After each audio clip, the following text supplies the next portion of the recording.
اعوذ باللہ من الشیطان اللعین الرجیم بسم اللہ الرحمن الرحیم الحمدللہ رب العالمین والعاقبۃ للمتقین والصلاۃ والسلام علی سید الانبیاء والمرسلین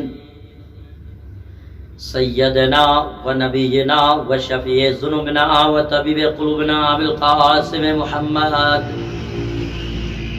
و آلہ طیبین الطاہرین المعصومین ولعنۃ اللہ علی اعدائهم اجمعین.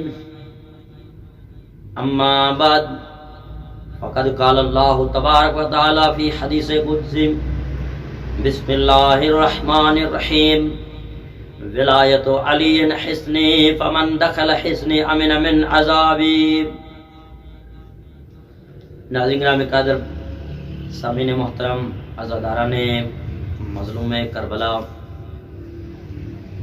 اشر محرم 1443 ہجری میں ولایت اہل بیت کے عنوان سے آج ہماری چھٹی گفتگو آپ عزاداروں کی بارگاہ میں نظر ہے. ولایت اہل بیت ہمارا عنوان چل رہا ہے. گزشتہ 5 مجالس میں ہم یہاں تک پہنچے کہ امام کو انتخاب کرنا خدا کا کام ہے. امام کو انتخاب کرنا امت کا کام نہیں ہے، اور خدا کے انتخاب پر جو راضی ہو گیا وہ فرشتہ ہے، جو راضی نہیں ہوا وہ ابلیس ہے. اب اس انسان پر بنتا ہے کہ اگر خدا کے انتخاب پر راضی رہتا ہے سمجھو وہ فرشتہ صفت ہے، اور اگر خدا کے انتخاب پر راضی نہیں رہتا تو سمجھو کہ وہ شیطان ہے، ابلیس سے اس کا تعلق سے. لہذا ہمیں چاہیے کہ ہم خدا کے بنائے ہوئے دستور پر عمل کریں. ان کے سامنے چون چرا نہیں کرنی چاہیے. ذہن میں جو خدا، نبی اور امام و قرآن کہہ رہا ہے اس پر عمل کریں.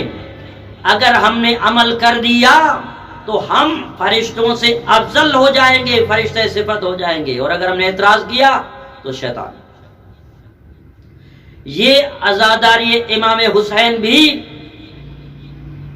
اسی سلسلے کی ایک کڑی ہے. ہم اس لیے تو رو رہے ہیں کہ خدا کا انتخاب ہے. خدا نے حسین ابن علی کو امام منتخب کیا ہے، تو امت نے امام حسین پر اتنا ظلم ستم کیوں کیا؟ یہ حسین ابن علی جس نے اتنی قربانی دی دین کے دفاع کی خاطر، وہ امام برحق معصوم امام تھے جس کو خدا نے انتخاب کیا تھا. نبی نے اعلان کر کے بتایا تھا میرے بعد جناب جابر بن عبداللہ انصاری کی وہ مشہور روایت ہے جو حدیث اثنا عشر کے نام سے مشہور ہے، جو متواتر ہے. تمام شیعہ سنی مکاتب نے اس حدیث کو نقل کیا ہے جس میں پیغمبر فرماتے ہیں جناب جابر بن عبداللہ انصاری کو، جابر میرے بعد 12 جانشین ہو گئے، ان میں سے پہلا جو ہے میرا جانشین علی ہے، اس کے بعد حسن ہے، اس کے بعد حسین ہے، اس کے بعد زین العابدین، اس کے بعد محمد باقر ہے. یہ اماموں کی فہرست جناب جابر کو بتائے جا رہے ہیں، اور فرمایا کہ جابر تو ہمارے 5ویں جانشین، میرے 5ویں جانشین جناب محمد باقر علیہ السلام سے ملاقات کریں گے. جب آپ ملاقات کرنا تو مجھے رسول کا اب تک سلام پہنچانا. اور جابر یاد رکھنا آخری جو ہمارا 12واں جانشین آئے گا وہ طویل مدت کے بعد آئے گا، وہ غیبت میں رہے گا، وہ اس وقت ظہور کرے گا جب یہ دنیا ظلم و ستم سے پر ہو جائے گی. تو عزیزان من، یہ جناب جابر بن عبداللہ انصاری کو پیغمبر نے 12 اماموں کے نام بتائے ہیں. اب جو ان 12 اماموں کو مانے گا کہ سمجھو کہ اس نے پیغمبر کی بات مانی ہے. او عاشقان رسول کہاں ہو تم؟ او عاشقان رسول، او محبان رسول جو اپنے آپ کو اب رسول کا امتی کہہ رہے ہو، ارے جو رسول کو مانتے ہو تو کم از کم رسول کی بھی تو مانو. کیا رسول نے صرف مسواک دیا ہے؟ کیا رسول نے صرف ایسی ہی سنت دی ہے؟ نہیں. ارے جہاں رسول کی اور سنتیں تمہیں یاد ہے، وہاں رسول نے اپنا خاندان بھی دیا ہے. رسول نے علی دیا ہے، رسول نے جو ہے اپنے باپ جو ہے 12 جانشین دیے ہیں. رسول نے جہاں نماز دی ہے، جہاں روزہ دیا ہے، جہاں حج دیا ہے، جہاں زکات دیے، جہاں تمام امور دنیا دیے ہیں، جہاں نیکیوں کے کام دیے ہیں، ارے وہاں اس رسول نے ولایت علی بھی تو دی ہے. آپ کو رسول کی اور سنتیں تو یاد ہے، لیکن ولایت علی کو آپ کیوں بھول جاتے ہو؟ رسول کی اور سنتیں جن کو یاد ہے ان کو ولایت علی بھی ہے، ولایت حسن بھی ہے، ولایت حسین بھی ہے، ولایت زین العابدین بھی ہے، ولایت محمد باقر بھی ہے، ولایت جعفر صادق علیہ السلام بھی ہے، ولایت موسیٰ کاظم علیہ السلام ہے، ولایت علی رضا علیہ السلام، محمد تقی، علی نقی، حسن عسکری، امام زمانہ. یہ 12 اماموں کی ولایت بھی تو اسی پیغمبر نے دی ہے جس پیغمبر سے آپ نے اور سنتیں لی ہے. ارے اسی پیغمبر نے یہی تو کہا تھا کہ حدیث قصہ میں کہ اللہم ان ہؤلاء اہل بیت، اے اللہ یہی میرے خاص ہے، یہی میری اہل بیت ہے، یہی ہے. تو عزیزان من، پیغمبر نے اپنا خاندان دیا ہے، پیغمبر نے ولایت دی ہے، پیغمبر نے یہ اعمال عقائد دیے ہیں تاکہ میرے بعد میری امت گمراہ نہ ہو جائے، میرے بعد میری امت گمراہ نہ ہو جائے. تو عزیزان من، یہ پیغمبر کی اور جہاں سنتیں آپ کو یاد ہے تو آپ کو پیغمبر کی وہ یہ بھی سنت یاد رکھنا چاہیے. پیغمبر کی سنت ہمارے ہاں 3 طریقوں سے پہنچی ہے. ایک قول کے ذریعے، دوسری فعل کے ذریعے، تیسری تقریر کے ذریعے. یعنی پیغمبر کے سامنے اگر کوئی کام کیا جا رہا ہو تو اگر پیغمبر راضی ہے، خاموش ہے تو سمجھو کہ راضی ہے، اور اگر راضی نہیں ہے تو آواز اٹھائیں گے یہ غلط کام ہے.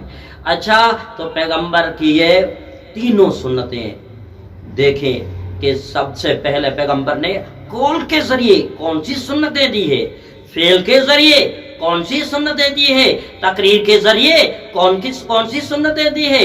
عزیزان من، جہاں پیغمبر کے اور بھی قول ہیں نماز کے بارے میں، روزے کے بارے میں، حج کے بارے میں، وہاں پیغمبر نے یہی ارشاد بھی فرمایا تھا کہ من کنت مولا فہذا علی مولا.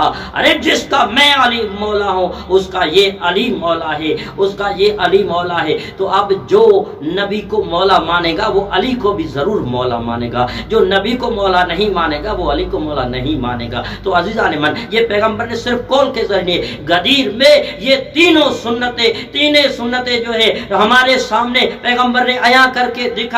یعنی قول کے ذریعے یہ ارشاد فرمایا کہ من کنت مولا فہذا علی مولا، اور فعل کے ذریعے جو جناب امیر المؤمنین کو آگے کر کے بلند کیا کہ یہ علی ہے، یہ علی ہے، کہیں اور نہ ہو، کسی اور کو مت ڈھونڈنا، کہیں بھٹک نہ جانا، یہ میرا علی ہے، یہ میرا جانشین ہے. اور تقریر کے ذریعے جب لوگ علی کی بیعت کر رہے تھے تو اس وقت پیغمبر اسلام تائید فرما رہے تھے کہ آپ اچھا کام کر رہے ہو جو علی کی بیعت کر رہے ہو. یہ تینوں سنتیں غدیر میں ملی ہے. اسی طرح اور بھی پیغمبر کی سنتیں ہمارے ہاں ہیں. ایک مثلاً کہا کہ حسین منی و انا من الحسین، حسین مجھ سے ہے، میں حسین سے ہوں. اور کہا کہ الحسن والحسین سیدہ شباب اہل الجنت. اور فرمایا فاطمہ بضعۃ منی، فاطمہ میرا ٹکڑا ہے. عزیزان من، کہ آپ کو کیا ہو گیا ہے؟ مسلمانوں تھوڑے ہوش کے ناخن لو، آپ کو کیا ہو گیا ہے؟ ارے جس پیغمبر نے اپنا خاندان دیا ہے، جس پیغمبر نے علی کی ولایت دی ہے، جس پیغمبر نے سیدہ فاطمہ زہرا سلام اللہ علیہ جیسی عظیم شخص شخصیت دی ہے، جس پیغمبر نے امام حسن اور امام حسین علیہ السلام کو جو ہے جوانان جنت کا سردار قرار دیا ہے، ارے جس پیغمبر نے حسین کے بارے میں یہ ارشاد فرمایا ہے کہ حسین منی وانا من الحسین احب اللہ من احب حسین، یہ فرماتے ہیں کہ حسین مجھ سے ہے، میں حسین سے ہوں، خدا اس سے محبت کرتا ہے جو حسین سے محبت کرتا ہے۔ تو پیغمبر کی یہ بھی سنتیں تو ہے، نہ کہ صرف قول کے ذریعے، فعل کے ذریعے بھی استقبال کر کے بتا رہے ہیں کہ فاطمہ کی عظمت بہت بلند ہے، اس کے استقبال میں اٹھ کھڑے ہوتے تھے، اپنی جگہ پہ بٹھا دیتے تھے۔ سیدہ فاطمہ زہرا کی بڑی فضیلت ہے۔ اچھا، اسی طرح امام حسین کو عید کا روز تھا، اور امام حسنین نے فرمایا کہ بابا نانا ہر ایک کے پاس سواری ہے، ہمارے پاس سواری نہیں ہے، تو پیغمبر خود اپنے نواسوں کے لیے سواری بن رہے ہیں۔ آپ کو پیغمبر کی اور سنتیں یاد ہے، یہ سنت کیوں نہیں یاد آ رہی ہے کہ پیغمبر اپنے کاندھوں پر کس کو سوار کے؟ ایک شخص نے کہا کہ کتنی اچھی سواری ہے، تو پیغمبر نے فرمایا کہ یاد رکھو صرف سواری ہی نہیں بلکہ سوار بھی اچھے ہیں۔ ارے مسلمانوں، آپ کو سواری یاد ہے، سواروں کو کیوں بھول دیا آپ نے؟ جو پیغمبر کے کاندھوں مبارک پہ سوار تھے، ان کی عظمت ہے۔ امیر المؤمنین تو اپنے پیغمبر کے کاندھوں مبارک پر سوار ہو کر کعبے کے بت توڑنے لگے۔ ارے آپ کو یہ منظر کیوں بھول گئے؟ عزیزان من، آپ کو رات کے اندھیرے والی وہ روایت جب سوئی گم ہو جاتی تھی تو وہ یاد ہے، لیکن یہ دن دہاڑے میں پیغمبر نے علی کو امام بنایا، علی کو مولا بنایا، یہ آپ کو یاد کیوں نہیں ہے؟ لہذا ہمارا یہی تو مطالبہ ہے کہ حق کی بات کرو، حق پر عمل کرو، جو خدا اور نبی نے دیا ہے بس وہ لو۔ قرآن نے یہی کہا کہ وما آتاکم الرسول فخذوا، جو رسول تمہیں دے لے لو، وما نہاکم عنہ فانتہوا، جو رسول جس سے روکے رک جاؤ۔ اگر کسی کے بارے میں کہے کہ فلاں کو اگر میرے منبر پر دیکھو تو اسے فوراً قتل کر دو، تو قتل کرنا چاہیے، نہ کہ اسے اپنا امام ماننا چاہیے۔ اب جا کر تاریخوں میں دیکھو کہ کس کے بارے میں پیغمبر نے فرمایا ہے کہ فلاں کو اگر میرے منبر پر دیکھو تو اسے قتل کر دو، یا بعض روایت میں یہ بھی ہے کہ اسے فوراً اتار دو۔ یہ جانشین پیغمبر ہونے کا حقدار نہیں ہے۔ تو اچھا، تو یہ پیغمبر نے جو کچھ دیا ہے وہ لے لو، جس سے روکا ہے رک جاؤ۔ پیغمبر نے غدیر میں علی دیا ہے، پیغمبر نے عشیر میں علی دیا ہے، پیغمبر نے خندق و خیبر و احد و حنین میں تمام جنگوں میں علی کی ولایت دی ہے۔ پیغمبر نے اپنے بعد جو ہے سیدہ فاطمہ زہرا جیسی عظیم خاتون دی ہے، جس کے بارے میں یہ فرمایا ہے کہ فاطمہ میرا ٹکڑا ہے، فاطمہ تمام عورتوں کی سردار ہے۔ فاطمہ فرماتے ہیں کہ 4 اسلام کی مقدس ترین خاتون ہیں، ایک جناب آسیہ، دوسری جناب مریم، تیسری جناب خدیجہ کبریٰ، چوتھی جناب فاطمہ زہرا بنت رسول اللہ۔ فرماتے ہیں اور جو خواتین تھی وہ اپنے زمانے کی عورتوں کی سردار تھی، اور میری بیٹی فاطمہ تمام عالمین کی اولین سے آخرین تک تمام عورتوں کی سردار ہے۔ یہ کیا جناب فاطمہ زہرا کی عظمت دیکھو، جو فاطمہ پیغمبر نے دی ہے، پیغمبر کے بعد سیدہ فاطمہ زہرا کی ولایت بھی ہے۔ پیغمبر نے جو فاطمہ کو نہیں مانتا وہ بھی اپنا ٹھکانہ جہنم میں جا بسائے، کیونکہ سیدہ فاطمہ زہرا کی اطاعت ہم سب پر لازم ہے۔ سیدہ فاطمہ زہرا سلام اللہ علیہا کی اطاعت لازم ہے کہ اس کی بات مانو۔ وہ پیغمبر کے بعد معصوم ہے، پیغمبر کے زمانے میں معصوم ہے سیدہ فاطمہ۔ اچھا، یہ پیغمبر نے ہمیں ولایت دی ہے، پیغمبر اسلام نے ہمیں یہ تمام امور دیے ہیں، جہاں اور بھی ہے ان کو بھی ماننا ہے۔ اچھا، پیغمبر اسلام کے زمانے میں ایک مرتبہ یہ جب آیت نازل ہوئی ان الذین آمنوا وعملوا الصالحات اولئک هم خیر البریہ، کہ بالتحقیق جو لوگ ایمان لے آئے اور نیک عمل صالح انجام دے رہے ہیں یہی خیر البریہ ہے، یہی تمام مخلوق میں سے افضل ترین مخلوق ہے۔ تو عزیزان من، جب پیغمبر کے پاس یہ آیت نازل ہوئی تو جناب جابر بن عبداللہ انصاری روایت نقل کرتے ہیں کہ ہم پیغمبر کی بزم میں بیٹھے ہوئے تھے اور پیغمبر اسلام صلی اللہ علیہ وآلہ وسلم نے فرمایا کہ ہوا انت و شیعتک ہم الفائزون یوم القیامہ، فرماتے ہیں کہ اے علی آپ اور آپ کے شیعہ ہی قیامت کے دن کامیاب ہیں۔ آپ کے بارے میں یہی آیت نازل ہوئی ہے کہ ان الذین آمنوا وعملوا الصالحات اولئک هم الخیر البریہ، یہی جو ہے خیر البریہ ہے۔ ارے خیر البریہ اور دوسرا اس کے مقابلے میں شر البریہ ہے۔ شر البریہ وہ ہیں جو اہل بیت علیہ السلام کے انکار کرنے والے ہیں، نبی و آل نبی سے بغض کرنے والے، وہ شر البریہ ہے۔ اور خیر البریہ پیغمبر اسلام نے، قرآن نے، خدا نے علی و علی کے شیعوں کو قرار دیا ہے۔ تو عزیزان من، اب ماننا پڑے گا کہ علی اور علی کے شیعہ ہی خیر البریہ ہے، بہترین افضل ترین مخلوق زمین ہے، بلکہ عالمین سے افضل ترین مخلوق علی اور اس کے شیعہ ہے۔ جناب جابر کی بات ہو رہی ہے، جناب جابر نے فرمایا کہ کننا عند النبی فاقبل علی فقال النبی والذی نفسی بیدہ ان ھذا وشیتی لهم الفائز یوم القیامہ، ونزلت آیت ان الذین آمنوا وعملوا الصالحات اولئک هم خیر البریہ۔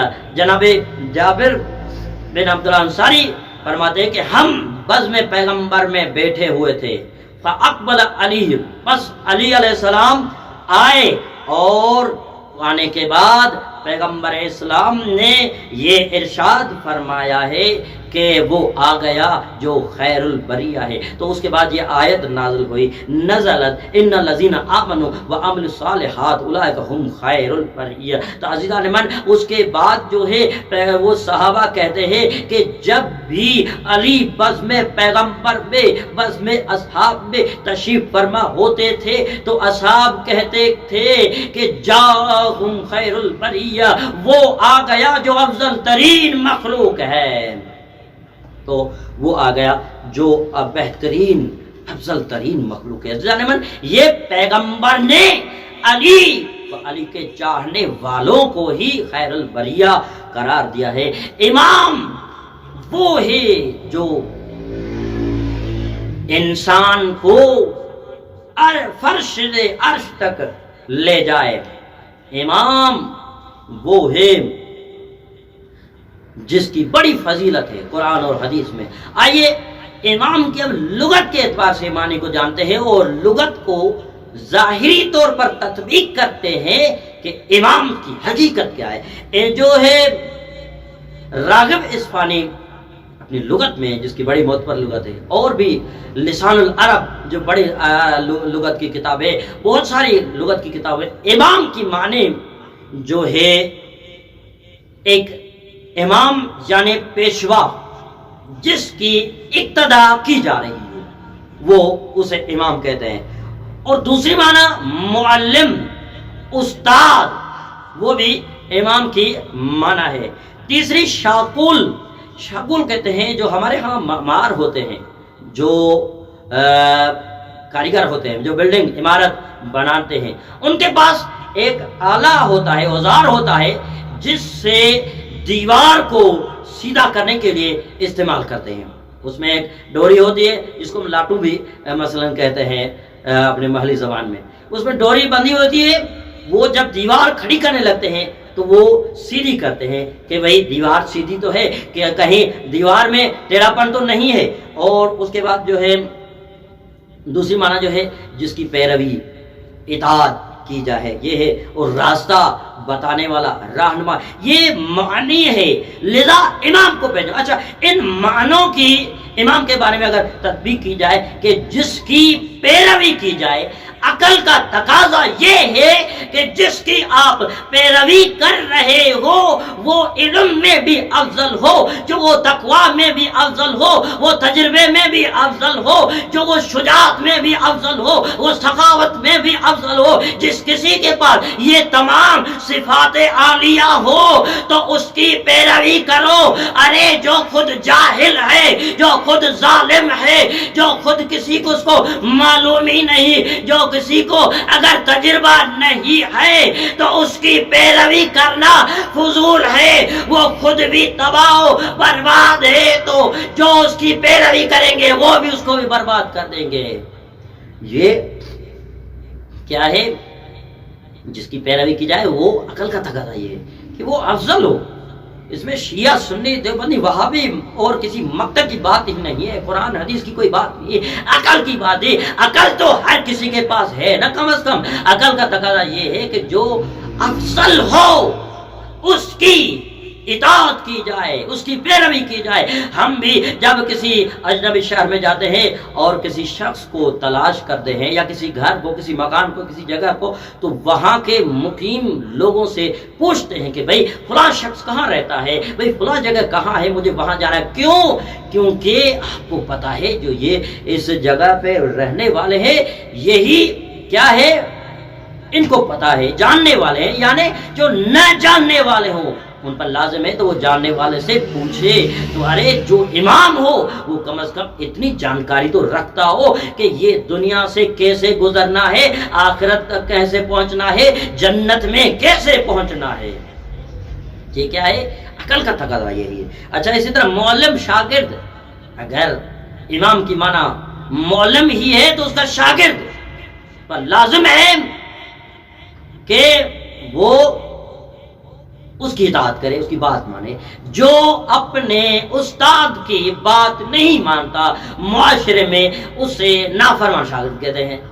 جو اپنے استاد کا احترام نہیں کرتا، جو اپنے استاد کی بڑی عظمت ہے، استاد کی بڑی فضیلت ہے، استاد کا احترام کیا کرو، جب بھی چاہے اپنے آپ کتنے ہی بڑے منصب پر پہنچ جاؤ، لیکن اگر آپ کا استاد آ جائے تو اس کے احترام میں کھڑے ہو جاؤ۔ استاد کے بڑے جو ہے احکام ہے، بڑی فضیلت ہے، استاد کا احترام کرنا ہے، استاد کے سامنے بلند آواز سے نہیں بولنا ہے، استاد کی بڑی فضیلت ہے۔ تو اچھا، جو استاد کی بات نہیں مانتا، جو استاد کی بات مخالفت کرتا ہے، تو وہ اس کو ہم معاشرتی اصطلاح میں نافرمان شاگرد کہتے ہیں۔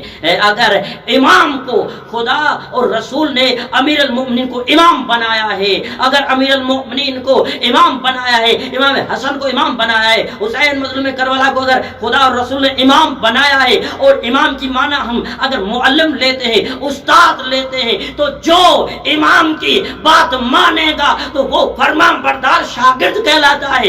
ارے جو استاد کی بات نہیں مانے گا وہ نافرمان شاگرد ہے۔ اچھا، اور تیسری شاکول جو مانا ہے وہ دیوار کو سیدھا کرنے، اس کی اتنی اہمیت ہے کہ آپ خرچ کرو، بڑے اچھا سا مٹیریل استعمال کرو، لیکن اگر آپ دیوار بنانے کے وقت اس شاکول کا استعمال نہ کرو تو دیوار ٹیڑھی ہو جائے گی اور گر جائے گی۔ اسی طرح دین میں بھی امام کی اگر یہ معنی لی جائے، یعنی امام کا کام ہے جب بھی جہاں دیکھے ٹیڑھا پن ہو گیا ہے، جہاں کہیں ظلم ہو رہا ہے، جہاں کہیں ستم ہو رہا ہے، تو امام پر لازم ہے کہ اس کے خلاف قیام کرے اور معاشرے کو سیدھا بنانے کے لیے کوششیں کرے۔ یہ کیا ہے؟ امام کی اور جو ہے تیسری چوتھی معنی جو ہے پیروی جس کی جائے، اطاعت جس کی جائے، جس کی بات مانی جائے، جو تجربہ کار ہو۔ تو عزیزان، یہ امام کی معنی ہے۔ لہذا امام کو پہچانو، اپنے وقت کے امام کو پہچانو کہ پیغمبر نے اپنے بعد کتنے جانشین دیے ہیں، ان کی معرفت حاصل کرو۔ وقت کے امام کی معرفت بہت لازم ہے۔ من مات ولم یعرف امام الزمان ہی مات میتۃ جاہلیہ۔ پیغمبر فرماتے جو اپنے زمانے کے امام کو نہیں پہچانتا وہ جو ہے جاہلیت کی موت مرتا ہے، وہ کافروں کی موت مرتا ہے۔ لہذا وقت میں اپنے وقت کے امام کی معرفت کو حاصل کرتے۔ امام کی تعریف جو معصوم نے بہت ہی اچھے انداز میں کی ہے۔ اس کے بعد ذکر مصائب جو مولا فرماتے ہیں کہ ان الامامت خلافت اللہ و خلافت الرسول، فرماتے ہیں امامت کیا ہے؟ فرماتے ہیں اللہ اور اس کے رسول کی جانشینی کا نام امام ہے۔ تو جو برحق جانشین خدا و رسول ہے وہ امام ہے۔ اور فرماتے ہیں جامع الماء، فرماتے ہیں امام پیاسوں کو ہلاکت سے بچاتا ہے۔ اور اس طرح فرماتے ہیں کہ دین کا نظام بھی امام ہی چلاتا ہے۔ دین کا نظام میں جب بھی دیکھا ہے کہ مشکل آ پہنچی ہے، دین پر مشکل وقت آ پہنچا ہے، تو وہ امام اسے سنبھالتا ہے نظام کو۔ مومنوں کی عزت ہے تو اب معلوم ہو گیا کہ امام مومنوں کی عزت ہے، منافقوں کی نہیں، کافروں کی نہیں، مشرکوں کی نہیں۔ اب جو امام کو مانے گا وہی مومن ہے، جو مومن ہوگا وہی امام کو مانے گا۔ اور منافقوں کے لیے غضب ہے، امام وہ ہے جو مولا فرماتے ہیں منافقوں کے لیے غضب ہے، اور کافروں کے لیے باعث ہلاکت ہے۔ تو عزیزان ایمان، اب جو مومن ہوگا، جو آل محمد کو مانے گا وہی مومن ہوگا اور وہ امام کو مانے گا۔ تو ہمیں چاہیے کہ امام کی پیروی کریں، معرفت امام حاصل کریں۔ ولایت اہل بیت جس کے بارے میں جو میں ثنا میں کلام میں یہ حدیث قدسی کی تلاوت کرتا ہوں، جو خدا فرماتے ہیں ولایت علی حصنی فمن دخل حصنی امن من عذابی، خدا فرماتے ہیں ولایت علی ایک ایسا میرا مضبوط قلعہ ہے جو اس میں داخل ہو گیا وہ میرے عذاب سے بچ گیا۔ تو اب جو بھی ولایت علی کے قلعے میں داخل ہو جائے گا وہی خدا کے عذاب سے بچ جائے گا، وہی خدا کے عذاب سے بچ جائے گا۔ جس نے علی کی ولایت کو چھوڑا وہ کل بھی رسوا تھے، آج بھی رسوا ہے، تا قیامت رسوا رہیں گے۔ ولایت علی کی بڑی فضیلت ہے، ہمارے تمام امور میں ولایت اہل بیت ولایت علی ہونی چاہیے۔ بس عزیزو، آج ہماری چھٹی گفتگو تھی۔ میں آج چاہوں گا کربلا کے اس ننھے سپاہی جو چل نہیں سکتا تھا پاؤں سے اصغر، لیکن دین کو کھڑا کرنے چلا ہے، جس کے بارے میں امام زمانہ فرماتے ہیں کہ سلام ہو میرا اس ننھے سپاہی پر جس کی گردن تو چھوٹی تھی لیکن تیر کا نوک بڑا تھا۔ ہاں زادارو، جناب علی اصغر جس کی 6 ماہ عمر ہے، جب یہ مدینے سے چلا تھا تو 18 دن کا تھا۔ جناب علی اصغر بھی اپنے بابا کے ساتھ مکے پہنچے ہیں، کربلا کا راستہ طے کیا ہے اور کربلا پہنچا ہے۔ عزیزانو، جناب علی اصغر جب ہر شب عاشور امام حسین نے اپنی رات کو 3 حصوں میں تقسیم کیا، جب ایک حصہ امام کا عبادت کا تھا، دوسرا اصحاب کے ساتھ، تیسرا اپنے خاندان کے ساتھ، تو جب ہر خیمے میں مولا جاتے تھے، ہر ماں اپنے بیٹے کو یہ وصیت کر رہی ہے کہ بیٹا کل سب سے پہلے تمہاری لاش آنی چاہیے، والا میں آپ کو دودھ نہیں بخشوں گی۔ عزادارو، ایک مرتبہ جناب امام حسین علیہ السلام جناب فروا کے خیمے میں جاتے ہیں، جناب قاسم کو تیار کر رہی ہے، جناب لیلا کے خیمے میں جاتے ہیں، جناب اکبر کو تیار کر رہی ہے، اس طرح ہر خیمے میں جاتے ہیں۔ ایک خیمے میں جناب امام حسین علیہ السلام جب پہنچے شب عاشور تو مولا نے دیکھا کہ جناب رباب رو رہی ہے اور کہہ رہی ہے کہ ہر بیوی کے پاس اپنا جوان بیٹا ہے، میرے پاس کوئی جوان نہیں ہے جو کل حسین ابن علی کے دفاع میں مقتل میں جا کر جنگ لڑے اور سیدہ زہرا کے سامنے سکر ہو جائے۔ عزادارو، ایک مرتبہ جب امام حسین علیہ السلام نے گفتگو سنی تو مولا نے کہا کہ کل کے شہیدوں میں علی اصغر کا بھی نام ہے۔ جیسے ہی سنا کہ علی اصغر کے نام بھی شہیدوں کی فہرست میں ہے تو ایک دم جناب رباب کہتی ہے میرے سردار، کیا علی اصغر، کیا فوج اشکیا میرے خیموں میں آ کر حملہ کریں گے؟ تو مولا فرماتے نہیں، میں اصغر کو باہر لے جاؤں گا۔ عزادارو، جناب علی اصغر وہ شہید ہے جب روز عاشور امام حسین علیہ السلام نے حل من ناصر ینصرنا کی صدا بلند کی ہے تو جناب علی اصغر نے اپنے آپ کو گہوارے سے نیچے گرایا ہے، جھولے سے گرایا ہے۔ ایک مرتبہ جناب علی اصغر عزادارو جب رو رہا ہے، جناب زینب نے کہا بھیجا کہ بھیا حسین جلدی آؤ، اصغر رو رہا ہے، تڑپ رہا ہے۔ ایک مرتبہ جناب حسین جب آیا خیمے میں، دیکھا کہ علی اصغر رو رہا ہے، پوچھا کیوں رو رہا ہے؟ مولا بی بی فرماتی ہے کہ جب سے آپ نے یہ غربت کی صدا بلند حل من ناصر ینصرنا کیے، تب سے علی اصغر کو چین نہیں ہے، اور یہ گویا لبے گیا حسین کی صدا کہہ رہا ہے کہ مولا میری جان حاضر ہے۔ عزادارو یہ چھوٹا سا بچہ جس پر پیاس کا غلبہ تھا، جناب علی اصغر ایک مرتبہ مقتل میں اب اٹھائے جا رہے ہیں۔ عزادارو ہر شہید کی سواری اس کا راہوار ذوالجناح تھا، لیکن اب علی اصغر اپنے بابا پر سوار ہو کر مقتل میں جنگ لڑنے جا رہے ہیں۔ ایک مرتبہ جناب رباب نے دیکھا جب میرا علی اصغر مقتل میں جا رہا ہے، عزادارو جناب رباب اپنے بیٹے کو وصیت کر رہی ہے، اے اصغر جب تو شہید ہو جائے گا تو ایک مرتبہ تمہارا دادا علی تمہارے لیے جنت سے کوثر کے جام لے آئے گا اور تو نہ پینا۔ عرض کرنا دادا علی میں پانی نہیں پیوں گا، میری بہن سکینہ پیاسی ہے، میرا بابا حسین پیاسا ہے۔ اللہ لعنت اللہ قوم ظالمین مسلم ظلم و